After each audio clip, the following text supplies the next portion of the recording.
నమస్కారం. ఈరోజు మనం ఒక ముఖ్యమైన ఇటీవల ఢిల్లీలో జరిగిన ఒక సంఘటన గురించి లోతుగా మాట్లాడుకుందాం. ఎర్రకోట మెట్రో స్టేషన్ దగ్గర జరిగిన పేలుడు గురించి. మన దగ్గర ఇప్పుడు కొన్ని వార్తా నివేదికలున్నాయి. దర్యాప్తు సంస్థల నుంచి వచ్చిన ప్రాథమిక సమాచారం ఉంది. కొన్ని ప్రత్యక్ష సాక్షుల మాటలు కూడా ఉన్నాయి. ఈరోజు మనం చేయబోయేదేంటంటే, ఈ సమాచారాన్ని అంతా ఒకచోట చేర్చి, అసలు ఏం జరిగింది, దర్యాప్తులో ఏం తేలుతోంది, దీనివల్ల ఎలాంటి పరిణామాలుండొచ్చు అనేవి సమగ్రంగా పరిశీలిద్దాం. మనకున్న ఆధారాల వరకే మన విశ్లేషణ ఉంటుంది. సరే, ముందు అసలు ఏం జరిగిందో చూద్దాం. బేసిక్స్తో మొదలు పెడదాం. ఇది జరిగింది నవంబర్ 10, 2025 సోమవారం సాయంత్రం వేళ, అంటే బాగా రద్దీగా ఉండే టైం. సుమారు 6:52 ప్లేస్ వచ్చి ఢిల్లీలో ఎర్రకోట మెట్రో స్టేషన్, దాని గేట్ నంబర్ 1 దగ్గర. అక్కడొక పెద్ద పేలుడు పేలింది. ఒక తెల్లటి హ్యూండాయ్ i20 కారు అని అంటున్నారు. ఆల్మోస్ట్ కన్ఫర్మ్ అయినట్టే. అయితే ఆ టైంలో ఆ కారు సిగ్నల్ దగ్గర ఆగుందా, లేక నెమ్మదిగా వెడుతోందా, లేదా అక్కడే పార్క్ చేసుందా, దానిమీద ఇంకా పూర్తి క్లారిటీ రాలేదు. కానీ ఆ స్పాట్ అయితే అదే. అది సిటీలో చాలా రద్దీ ప్రాంతం. ఆ టైంలో జనం కూడా ఎక్కువగానే ఉంటారు. అవును, నిజంగా ఆ ప్రభావం చాలా తీవ్రంగా ఉంది. మనకున్న లేటెస్ట్ ఇన్ఫర్మేషన్ ప్రకారం దురదృష్టవశాత్తు కనీసం 8 మంది చనిపోయారు, ఇంకో 20 మందికి పైగా గాయపడ్డారు, చాలా సీరియస్గా. ఆ ప్రాంతం ఎప్పుడూ రద్దీగానే ఉంటుంది. పైగా అది ఈవినింగ్ పీక్ అవర్ అవడంతో పరిస్థితి ఇంకా దారుణంగా మారింది. ఆ పేలుడు దెబ్బకి దగ్గర్లో ఉన్న ఆటోలు, కార్లు, బైకులు కూడా చాలా వరకు డ్యామేజ్ అయ్యాయి. ఒక్కసారిగా అక్కడంతా భయం, గందరగోళం. వెంటనే లీగల్ యాక్షన్ కూడా చాలా స్పీడ్గా తీసుకున్నారు. ఢిల్లీ పోలీస్ స్పెషల్ సెల్ వాళ్లు రంగంలోకి దిగారు. వాళ్లు ఇమీడియట్గా UAPA అంటే చట్టవిరుద్ధ కార్యకలాపాల నివారణ చట్టం కింద, ఇంకా ఎక్స్ప్లోజివ్స్ యాక్ట్ కింద FIR ఫైల్ చేశారు. UAPA పెట్టారంటేనే దీని మామూలు యాక్సిడెంట్గానో క్రైమ్గానో చూడట్లేదు. దీని వెనుక టెర్రరిజం యాంగిల్ ఉందనే గట్టి అనుమానముందన్నమాట. ఫస్ట్ నుంచి ఇన్వెస్టిగేషన్ ఆ డైరెక్షన్లోనే వెళ్తుంది. ఇన్వెస్టిగేషన్ ఎలా సాగుతోంది అనే విషయానికి వస్తే, ఇక్కడే కొన్ని ఇంట్రెస్టింగ్ పాయింట్స్ బయటకొస్తున్నాయి. ఆ తెల్లటి i20 కారు, అది పేలుడు జరిగిన రోజు మధ్యాహ్నం ఢిల్లీలోకి బదర్పూర్ టోల్ ప్లాజా నుంచి కానీ, లేదంటే ఫరీదాబాద్ వైపు నుంచి కానీ ఎంటర్ అయిందని ఆఫీసర్స్ కనుక్కున్నారు. సీసీటీవీ ఫుటేజ్తో ఆ రూట్ని కన్ఫర్మ్ చేసినట్లున్నారు. ఇక్కడే ఇది నిజంగా ఆసక్తికరంగా మారుతోంది. ఎందుకంటే దాదాపు అదే టైంలో, అంటే కొంచెం అటూ ఇటూగా, ఢిల్లీకి దగ్గర్లోనే ఉన్న ఫరీదాబాదులో హర్యానా పోలీసులు, సెంట్రల్ ఏజెన్సీలు కలిసి ఒక పెద్ద టెర్రర్ మాడ్యూల్ను పట్టుకున్నాయి. అవును, అది చాలా కీలకమైన డెవలప్మెంట్. ఆ ఫరీదాబాద్ మాడ్యూల్ దగ్గర పెద్ద మొత్తంలో ఎక్స్ప్లోజివ్స్, ముఖ్యంగా అమ్మోనియం నైట్రేట్, ఇంకా బాంబులు తయారు చేయడానికి వాడే ఇతర సామాగ్రిని పట్టుకున్నారని న్యూస్ వచ్చింది. ఎగ్జాక్ట్లీ. సో ఈ రెండు విషయాలు, అంటే కారు ఢిల్లీలోకి రావడం, ఫరీదాబాద్లో మాడ్యూల్ పట్టుపడటం, ఇవి దాదాపు ఒకే టైంలో జరగడం. ఇది కేవలం యాదృచ్ఛికం కాకపోవచ్చు. ఈ రెండిటి మధ్య ఖచ్చితంగా ఏదో లింక్ ఉందని ఏజెన్సీలు బలంగా అనుమానిస్తున్నాయి. ఇక్కడ ఆసక్తికరమైన విషయం ఏమిటంటే, ప్రస్తుతం ఇన్వెస్టిగేషన్లో ఒక థియరీ బాగా వినిపిస్తోంది. అదేంటంటే, ఈ పేలుడు యాక్చువల్గా అనుకున్న టార్గెట్ దగ్గర అనుకున్న టైంకి జరగలేదని, బహుశా ముందే అనుకోకుండా పేలిపోయిందని భావిస్తున్నారు. ఈ థియరీ వెనుక ఉన్న లాజిక్ ఏంటంటే, ఆ కార్లో ఎక్స్ప్లోసివ్స్ తీసుకెళ్తున్నవాళ్లు ఏమో పోలీసుల చెకింగ్స్కి భయపడ్డారో, లేక ఇంకేదైనా టెన్షన్ వల్లనో, వాళ్లు పానిక్ అయిపోయి టైమర్ సరిగ్గా పెట్టకపోవడం వల్లనో, లేక హ్యాండ్లింగ్లో ఏదైనా మిస్టేక్ వల్లనో ఇది జరిగి ఉండొచ్చు. అంటే ప్రీమెచ్యూర్ డెటోనేషన్ అన్నమాట. ఎస్, దాదాపు అలాగే. ఈ థియరీకి సంబంధించి ఆ పుల్వామాకి చెందిన ఒక డాక్టర్ పేరు కూడా గట్టిగా వినిపిస్తోంది. అతను ఈ ఫరీదాబాద్ మాడ్యూల్తో టచ్లో ఉన్నాడని, పేలుడు పదార్థాలని ఢిల్లీకి తీసుకురావడం అతని పనే అని, ఆ కార్లో అతను కూడా ఉండి ఉండొచ్చని, అతని హడావిడి వల్లో, భయం వల్లోనే ఇది టైం కంటే ముందే పేలిందని కొన్ని సోర్సెస్ అంటున్నాయి.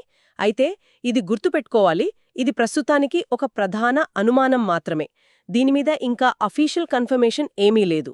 దీన్ని ప్రూవ్ చేసే ఎవిడెన్స్ కోసం టీమ్స్ వెతుకుతున్నాయి. ఈ అకాల పేలుడు తీరి కొంచెం ఆశ్చర్యంగానే ఉంది కదా.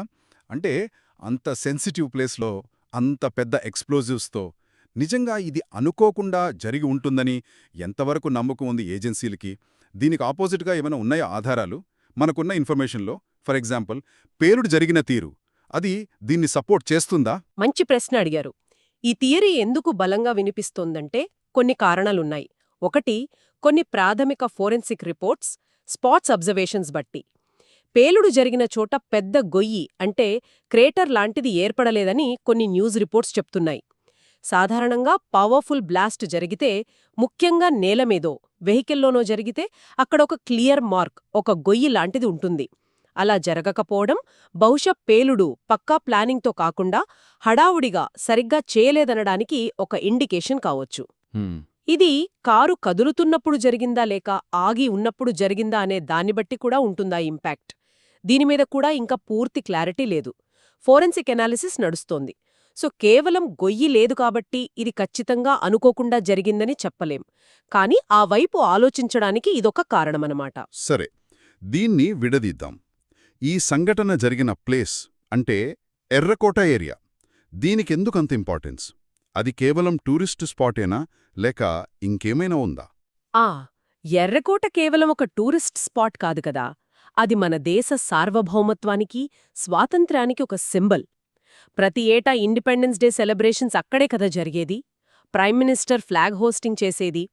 అంతేకాదు, అది ఢిల్లీలో చాలా కీలకమైన స్ట్రాటజిక్ ఏరియా. చుట్టూ ముఖ్యమైన గవర్నమెంట్ ఆఫీసులున్నాయి, మార్కెట్లున్నాయి. అందుకే ఆ ప్రాంతం ఎప్పుడూ హై సెక్యూరిటీ జోన్లో ఉంటుంది. అలాంటి చోట ఇంత పెద్ద పేలుడు జరగడం, అది ఖచ్చితంగా సెక్యూరిటీ మీద ప్రశ్నలు లేవనెత్తుతుంది. దేశ ప్రతిష్టకు సంబంధించిన విషయం కూడా. అందుకే ఇంత ప్రాధాన్యత. దీనికి రెస్పాన్స్గా సెక్యూరిటీ మెజర్స్ కూడా మనం ఊహించినట్లే చాలా వేగంగా పెద్ద ఎత్తున తీసుకున్నారు. ఢిల్లీ మొత్తం రెడ్ అలర్ట్ పెట్టారు. అంతేకాదు, పక్క రాష్ట్రాలు ఉత్తరప్రదేశ్, హర్యానా, పంజాబ్, అలాగే ముంబై ఉన్న మహారాష్ట్ర, ఇంకా జమ్మూ కాశ్మీర్లో కూడా హై అలర్ట్ ఇచ్చారు. అవును. Important government buildings, airports, railway stations, మెట్రోలు, బస్ టెర్మినల్స్, మార్కెట్లు, మాల్స్ లాంటి జనం ఎక్కువగా ఉండే చోట్ల అంతటా సెక్యూరిటీ టైట్ చేశారు. వెహికల్ చెకింగ్స్ బాగా పెంచారు. దీన్ని కేవలం ఒక లోకల్ ఇన్సిడెంట్గా చూడట్లేదు, ఇది దేశం మొత్తం భద్రతకు ఒక పొటెన్షియల్ థ్రెట్గా చూస్తున్నారన్నమాట. అవును, ఇది ఖచ్చితంగా మల్టిపుల్ ఏజెన్సీస్ కలిసి చేస్తున్న పెద్ద ఇన్వెస్టిగేషన్లలో ఒకటిగా మారుతోంది. ఢిల్లీ పోలీస్ స్పెషల్ సెల్ మొదట కేసు తీసుకున్నా, దీని సీరియస్నెస్, టెర్రరిజం యాంగిల్ చూస్తుంటే కేసుని ఎన్ఐఏ అంటే నేషనల్ ఇన్వెస్టిగేషన్ ఏజెన్సీకి అప్పగించే అవకాశాలే ఎక్కువగా ఉన్నాయి. ఎన్ఐఏనే కదా దేశంలో టెర్రర్ కేసుల్ని డీల్ చేసే మెయిన్ ఏజెన్సీ. ఇప్పటికే ఎన్ఐఏ టీమ్స్ స్పాట్కి వెళ్లాయని, ఎవిడెన్స్ కలెక్ట్ చేస్తున్నాయని ఇన్ఫర్మేషన్ ఉంది. వాళ్లతో పాటు ఫోరెన్సిక్ ఎక్స్పర్ట్స్, ఎన్ఎస్జీకి చెందిన బాంబ్ డిస్పోజల్ స్క్వాడ్ వాళ్లు కూడా ఇన్వాల్వ్ అయ్యారు. దీన్నే పెద్ద చిత్రంతో అనుసంధానిస్తే ఈ ఇన్వెస్టిగేషన్ కేవలం ఈ ఒక్క బ్లాస్ట్కే పరిమితం కాదు. ఆ ఫరీదాబాద్లో దొరికిన మాడ్యూల్, అక్కడ దొరికిన అమోనియం నైట్రేట్ లాంటి ఎక్స్ప్లోజివ్స్, వాటి సోర్స్ ఏంటి, వాటిని సప్లై చేసిన నెట్వర్క్ ఎవరు, ఆ నెట్వర్క్కి ఏమైనా ఇంటర్నేషనల్ టెర్రర్ గ్రూప్స్తో లింక్స్ ఉన్నాయా, ఇలా అన్ని యాంగిల్స్లో చూస్తారు. దొరికిన ఎక్స్ప్లోజివ్స్ టైప్, వాటిని తయారు చేసిన విధానం, ఇవి గతంలో జరిగిన వేరే దాడులతో ఏమైనా మ్యాచ్ అవుతున్నాయా అని కూడా అనలైజ్ చేస్తారు. ఫోరెన్సిక్ టీమ్స్కి దొరికే ప్రతి చిన్న క్లూ, ఆ బ్లాస్ట్ రెసిడ్యూస్, వెహికల్ ముక్కలు, ఏమైనా డిఎన్ఏ శాంపుల్స్ దొరికితే అవి, ఇవన్నీ నిందితుల నెట్వర్క్ని పట్టుకోవడానికి, వాళ్ల ఫ్యూచర్ ప్లాన్స్ని ఆపడానికి చాలా కీలకం. ఈ ఇన్వెస్టిగేషన్ రిజల్ట్స్ మన దేశ సెక్యూరిటీ స్ట్రాటజీల మీద, కౌంటర్ టెర్రరిజం మెజర్స్ మీద ఖచ్చితంగా ఇంపాక్ట్ చూపిస్తాయి. నిజమే, ఆ ఫరీదాబాద్ లింక్ గట్టిగానే కనిపిస్తుంది. చాలా ఏజెన్సీలు పనిచేస్తున్నాయి. కానీ ఇందాక మనం అనుకున్నట్టు ఆ స్పాట్లో పెద్ద గొయ్యి లేదన్నది కొంచెం కన్ఫ్యూజింగ్గా లేదా? అది పక్కా ప్లాన్డ్ అటాక్ అనేదాన్ని వీక్ చేస్తుందా లేక ఆ అకాల పేలుడు థియరీనే బలపరుస్తుందా? దీన్ని ఎలా చూస్తున్నారు ఆఫీసర్స్? అది చాలా చాలా కీలకమైన పాయింట్. ఈ గొయ్యి లేకపోవడం అనేది నిజంగా ఒక డిబేటబుల్ ఇష్యూ అయింది ఇన్వెస్టిగేషన్లో. ఒకవైపు మీరన్నట్టు ఇది ఎక్స్ప్లోజివ్స్ని సరిగా పెట్టలేదని, పేలుడు పవర్ని మ్యాక్సిమైజ్ చేసేలా డిజైన్ చేయలేదని, కాబట్టి ఇది యాక్సిడెంటల్ ఏమో అనిపిస్తోంది. మరోవైపు వాడిన ఎక్స్ప్లోజివ్ టైప్, దాని క్వాంటిటీ, అది వెహికల్లో ఎక్కడ పెట్టారనే దాన్ని బట్టి కూడా ఇంపాక్ట్ ఉంటుంది. కొన్ని రకాల ఐఓడీలు అంటే ఇంప్రూవైజ్డ్ ఎక్స్ప్లోజివ్ డివైసెస్, అవి ముఖ్యంగా ష్రాప్నల్ అంటే చిన్న చిన్న మెటల్ ముక్కలు విసిరి ఎక్కువ డ్యామేజ్ చేసేలా డిజైన్ చేస్తారు. అవి పెద్ద గొయ్యిని క్రియేట్ చేయకపోవచ్చు. ఓకే, కాబట్టి కేవలం గొయ్య లేదు అనే ఒక్క పాయింట్తో కన్క్లూడ్ చేయలేం. ఫోరెన్సిక్ ఎక్స్పర్ట్స్ ఆ బ్లాస్ట్ సిగ్నేచర్ని పూర్తిగా అనలైజ్ చేశాకే దీనిపై ఒక అంచనాకి రాగలరు. ప్రస్తుతానికి 2 పాసిబిలిటీస్గానే చూస్తున్నారు. దర్యాప్తు ఇంత ఫాస్ట్గా ఇన్ని యాంగిల్స్లో జరుగుతున్నా మన దగ్గరున్న సమాచారం ప్రకారం ఇంకా కొన్ని బేసిక్ క్వశ్చన్స్కే ఆన్సర్స్ లేవు కదా. ఫర్ ఇన్స్టెన్స్, ఆ I-20 కారులో పేలుడు టైంలో అసలు ఎంతమందున్నారు, వాళ్ళెవరు, ఆ ఐడెంటిటీస్ ఏంటి, ఆ పుల్వామా డాక్టర్ అనుమానముంది సరే, ఇంకా ఎవరైనా ఉన్నారా, వాళ్ల రోల్ ఏంటి, ఈ డీటెయిల్స్ ఇంకా అఫీషియల్గా బయటికి రాలేదు.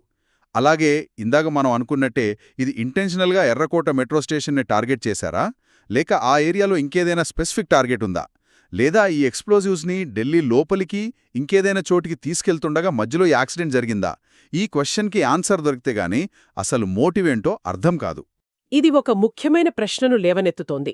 అదేంటంటే, అసలు ఈ మొత్తం కుట్ర వెనుక సూత్రధారులు ఎవరు, వాళ్ల అల్టిమేట్ ఏంటి, ఏ టెర్రరిస్ట్ ఆర్గనైజేషన్ లేదా గ్రూప్ దీనికి బాధ్యత వహిస్తోంది, దీనిపై ఇప్పటివరకు ఎవరూ క్లెయిమ్ చేసుకోలేదు, అఫీషియల్ కన్ఫర్మేషన్ కూడా లేదు. కొన్నిసార్లు టెర్రర్ గ్రూప్స్ వెంటనే మేమే చేశామని చెప్తాయి, కొన్నిసార్లు సైలెంట్గా ఉంటాయి. ఒకవేళ ఎవరైనా క్లెయిమ్ చేసుకున్నా దాన్ని కూడా ఏజెన్సీలు వెరిఫై చేయాల్సి ఉంటుంది.